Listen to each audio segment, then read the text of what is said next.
Dans l'histoire du Bikutsi, il y a un nom qui résonne comme un coup de tonnerre. Zanzibar. Né dans les années 1960, de son vrai nom Epeme Théodore, il naît avec une particularité rare.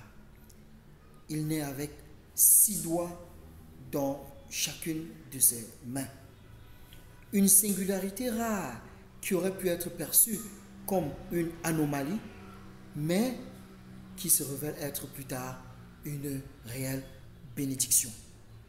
C'est dans les années 80 que son destin croise celui de Jean-Marie Aranda, un autre passionné d'art et de musique. Je connaissais un mot en dehors de... mais il n'existait pas de tête brûlée. Ouais. Il a existé une formule de tête brûlée que j'expérimentais à partir du groupe que j'ai, adopté chez Ebou Guéméran.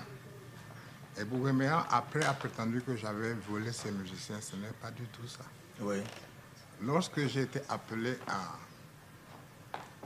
assurer les arrangements de Okon Makon, ceux qui connaissent la musique. Oui, la chanson du père Ebou Guéméran. Voilà. Il y a eu un malentendu parce que Ebou Guéméran ne voulait pas d'intervention. Il voulait continuer sa carrière comme avant, lorsqu'il faisait Sitameng, etc. Donc, il n'est pas venu aux répétitions. Et c'est pendant ces répétitions que j'ai découvert un petit garçon de 18 ans qui s'appelait Zanzibar, oui, et qui était deuxième guitare. Donc, comme on disait, guitare accompagnement. Oui, oui, oui. Et qu'à l'occasion, j'ai mis soliste parce qu'il était clair qu'il était plus compétent que... La pression qui devait... Leur rencontre était un véritable choc créatif. Car dans la foulée de cette rencontre, naît le groupe mythique, devenu mythique, les Têtes Brûlées. Un groupe totalement hors norme qui ambitionne de révolutionner le Bikutsi, de le hisser au sommet de la musique camerounaise, africaine et même internationale, de permettre à ce rythme de concurrencer le Makossa qui en ce moment-là est hégémonique. Ce groupe mêle Bikutsi traditionnel, rock électrique et une esthétique visuelle provocante.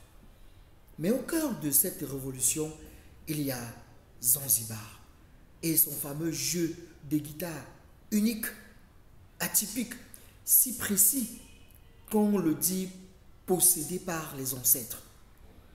S'inspirant d'une comptine scolaire, il compose le morceau devenu légendaire Essingang, un hymne sacré du Bikutsi.